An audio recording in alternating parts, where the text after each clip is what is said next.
How's it going, everyone? I'm Dill. I'm an independent multi-platinum music artist, and in the last 1.5, 2 years, I've pioneered the music NFT space forward and changed my life as an independent artist. So happy to be here chatting with these guys. How's it going, everybody? I'm John Willard Ferrell. My stage name is Willard. I was a folk artist for years, and just rebranded to the pop genre, where there's less boundaries. And looking forward to utilizing my folk project to launch my pop project. Hey everybody, my name is Sterling Campbell. I'm a former touring musician, toured with Lil Jon, Disclosure, T-Pain, to name a few. Worked at WME doing music touring for a couple years, and now I run an NFT agency called Minotaur, as well as investing out of blockchain capital. Awesome. So let's kick this off. Dylan, I would love to hear, the really cool thing about this panel is that I would love to hear kind of the different perspectives of someone who's been at this for a while, someone who's entering this newly, and then someone who's entering this from like an investment perspective. So you want to just give a quick story about like your journey and how like NFTs have kind of changed your approach and kind of how you're approaching it now?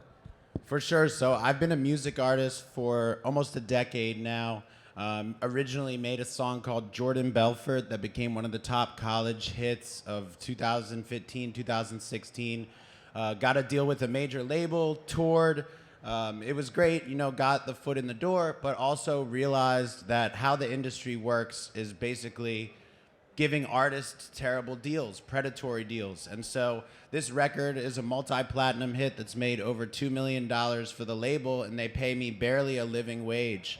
And so I have actually made more selling music NFTs in the last 1.5 years than the label has paid me over a decade for a multi-platinum hit. And I keep 100% of my copyright ownership through this. So I've focused on adding utility to music NFTs, such as live events, merchandise, connection to me as an artist, and that's allowed me to completely change my life in terms of being an artist and getting the funding I need and being able to do what I want to do. And so now I have over 1,000 collectors between ETH, Solana, and Polygon. And my album, Crypto Rich, is the OG crypto rap album. So this album came out in 2019.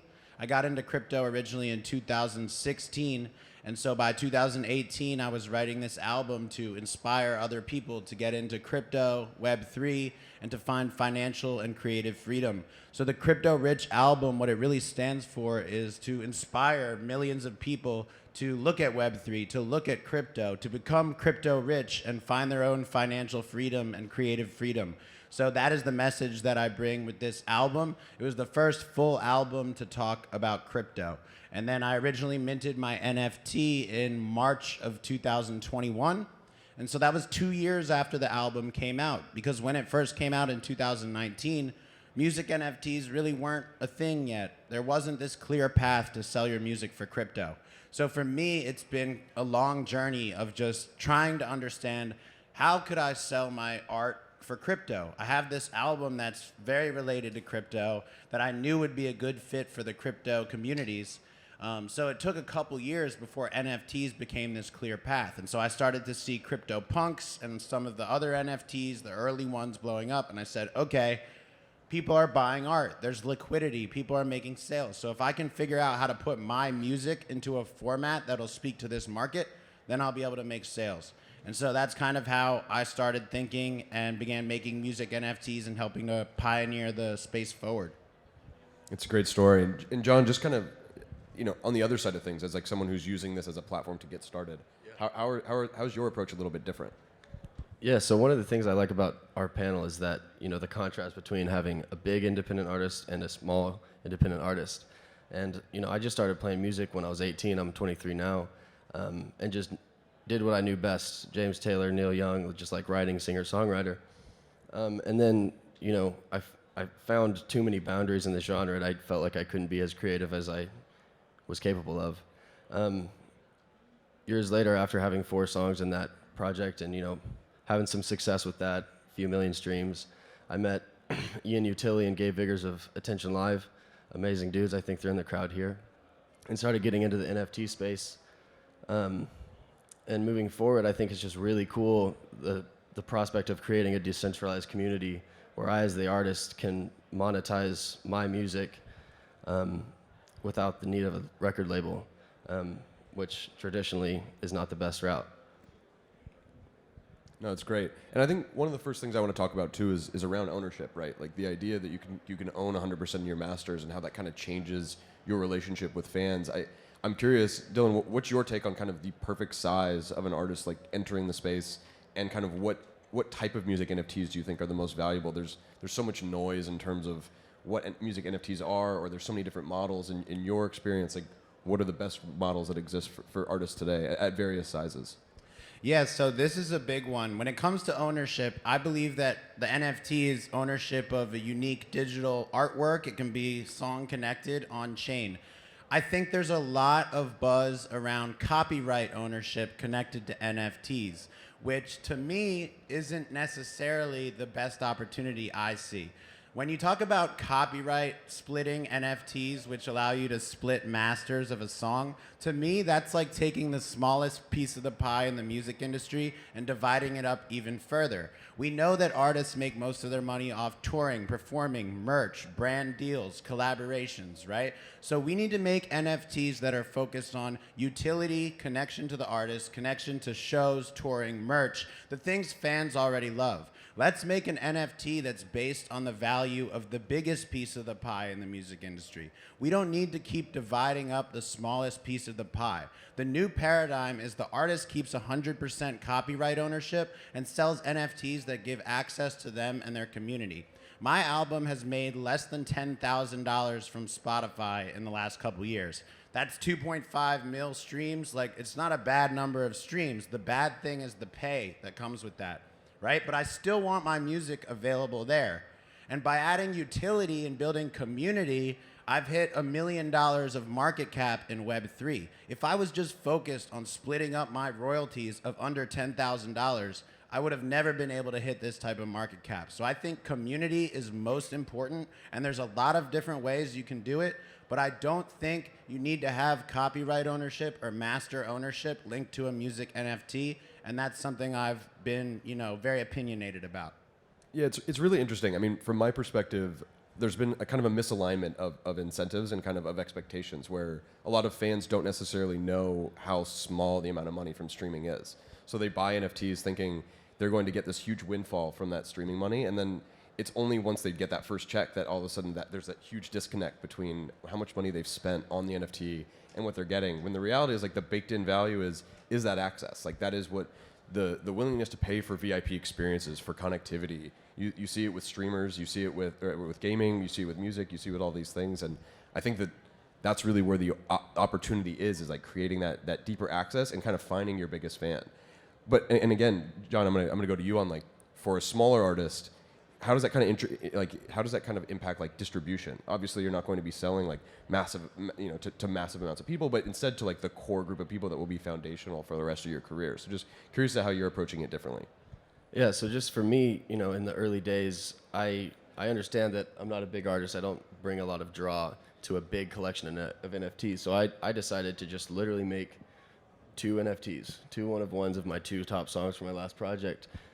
For 2 investors that have heard that music and met me and, love my new pop project, to invest in and, track me through my progress and into my pop career and as I get bigger and bigger. And the cool thing about that is, like, it'll just promote rarity as I keep dropping NFTs of my new music. And, the access of those 2 will have to be bigger than the others. So, like, those 2 will just be, no matter who has it, how many hands it traded, then front row immediately, just like, right. And building a community and rarity that way is cool to me. Yeah, so it seems like there's just opportunities, kind of what I'm getting from both of you is that there's opportunities for artists of all sizes. It's just a matter of making it make sense, right? Yeah, so yeah, definitely. And about the collection size, I think it's all about scalability and scaling. And so you can always tier your collection based on access. So for example, I have approximately 100 VIP collectors that get the front row, the free merch, the full experience. But I have over 1,000 total collectors, and I also have a regular community collector level that isn't free access to my shows. It isn't free merch, but it's access to my community, access to my Twitter Spaces, which is the biggest music-focused Twitter Spaces in the world. Access to come and have a chat with me one-on-one anytime. So there are a lot of cool features I can provide to someone who isn't in that VIP tier, but the way that you scale up is you have different tiers, you have different items. So I originally started with 100 items, and now I'm at over 1,300 on ETH and over 1,000 on Solana. So I do think with music, it's about scaling, because like my friend Nifty Sachs was saying before, you know, you gotta keep scaling up, and as an artist, your brand is gonna keep growing. You keep making music and you keep scaling up. So I think it's a little different than a PFP where you just drop a 10K collection. But at the same time, how have the biggest 10K collections been made? By doing the free mints, by doing the Bored Ape K9 Club, the Mutant Apes. So this is all about scaling. The biggest collections in the world didn't just do 10K and then stop there. But for me, I think it's really important. For me, I want to keep it all under one contract on the blockchain. So that's how I'm looking at it. That's great. One thing that we talk about at Minotaur a lot is kind of like the infrastructure that's missing. What do you guys feel like is like the biggest piece of infrastructure that's missing, not only for yourselves, but for other artists who are excited about the opportunities, but maybe not necessarily so crypto native, maybe not so plugged into the communities and might not know the tools that exist? Yeah, for me, it's pretty easy. It's discovery of new music in Web3. That has been the biggest problem. You can't necessarily find all the Web3 music in one space. So that's why on April 3rd, I created Music NFT Radio to play all music NFTs and Web3 artists 24/7 on Twitter Spaces. And so I think we need a way to discover the right music, somewhere where you can listen, hear the music, and say, okay, I want to invest in that, right? So this is the first radio station where you can actually listen, find a new artist, and then instantly invest into that artist's work through NFTs and Web3. So I think discovery is a big piece that's missing right now. As far as minting music NFTs, it's very easy. There's a ton of sites that you can do it on. You can do it yourself through Manifold or OpenSea. So what we need is not a music NFT platform. We need more tools for artists to find the NFTs, and then you can buy them on many, many different platforms. You know, for me as a collector, I'll buy from all different platforms. But what we really need is that discovery. And so that's something I've been trying to focus on. And it's helped a lot. I mean, we're helping so many artists make sales in the community through that. John, how about you? For me, I think it just goes back to what the whole space is trying to create, which is just mass public adoption. Because my biggest fans might not even know or care about an NFT. So where's the value in that for them, you know? So just getting everybody a better user experience, an easier user experience that, you know, minimizing the number of clicks it takes to get one of my NFTs. Yeah, it seems like abstracting those things away. I mean, Dylan, you have collectors on all different types of chains. Like being able to abstract away crypto is like very valuable for fans who really just want access, right? Like they'll buy a VIP ticket no matter what it is, right? They'll go on the jankiest website in order to do so, and it just anything that can filter through that access and that level of engagement is really where the consumers are finding value, not necessarily because it's on the blockchain. It's just that is like a great delivery mechanism for them. Yeah, you know, another thing that I think is really important to focus on is that, to me, I see $1 billion opportunity for a music NFT collection without onboarding their fans to Web3. If we can have so many PFP collections that have made hundreds of millions, billions of dollars and created that kind of market cap, we can do that for music without going outside of Web3. Now, don't take it the wrong way. I'm not saying don't onboard your fan base. I'm saying that onboarding your fan base is great, but the low-hanging fruit to sell NFTs is going to the NFT people. And so for me, if you want to be my Web2 fan and listen on Spotify and buy a ticket on Eventbrite, you can do all of that. I'm not changing the experience for you. It's only if you want to be an NFT collector. You want to be a part of my community, right? So I think that we can see $1 billion opportunity without getting frustrated that our Web2 fans don't want to come into the space. So that's why for me, I'm like, follow the wallets, go where the collectors are. What we need is more PFP collectors to support music NFTs, and that will bring in the larger audience long term. Yeah, John and I were talking about this before around how you don't have to replace the model, right? You don't have to stop being a Web 2 artist. You don't have, like, the idea is that Web 3 is just improvements on things, not necessarily replacements. And John, if you wouldn't mind kind of talking a little bit more about like how this is additive to the business model as opposed to replacing it, and how like the ownership economy doesn't have to just reject the things of the creator economy. Yeah, I mean, just as a parallel to the Web 2 career, moving forward, it's just another way of monetization, another way to engage with an audience. That's all it really is, and being creative in that is just a whole new medium that I'm available to now. Dylan, I'm curious around competition, right? Obviously, it's an open space. There's a lot less people in there. How have you seen kind of the space change over the past year? And do you find that more people entering has created more noise that you have to cut through, or do you find that it's actually helpful in terms of collaboration? I think in this space, like, everything is helpful in terms of getting exposure and new artists into the space. I think there's a lot of confusion, like artists thinking that something about music NFTs is bad. Like we just discussed, some artists think like, oh, I'm not going to drop an NFT because my fans don't want that, when they're not really thinking the right way, where it's like, you're going to find a whole bunch of new fans in Web3. So I think that right now, it's like, one other thing I see is that people think you have to be on a certain platform or do it a certain way. But I've done everything independently. I actually started out with OpenSea and Rarible, and right now we're building a custom contract swap process in partnership with Nifty Music, actually, my friend Nifty Sax, who just spoke. So we're really putting together a completely custom way of doing this. And so personally, I don't think you need to be on one of these music NFT platforms. And I just think that as far as gatekeeping in the space, it's like you can do this yourself. You don't need to get approved to get on one of these platforms that is hard to get on. You can do it yourself, build your community on your own your own contract. And honestly, when you don't rely on a platform, I think you end up coming up with more innovative and unique ideas to build value. So that's kind of what I've seen, and that's one way I want to keep pushing forward. So that's why I'm going to a DIL custom contract on the blockchain where all of my albums will live. I don't want to separate my volume and my collectors to many different collections. If I can get all of that to one collection, all of my future albums, we're going to get the most network effects on chain. That's well put.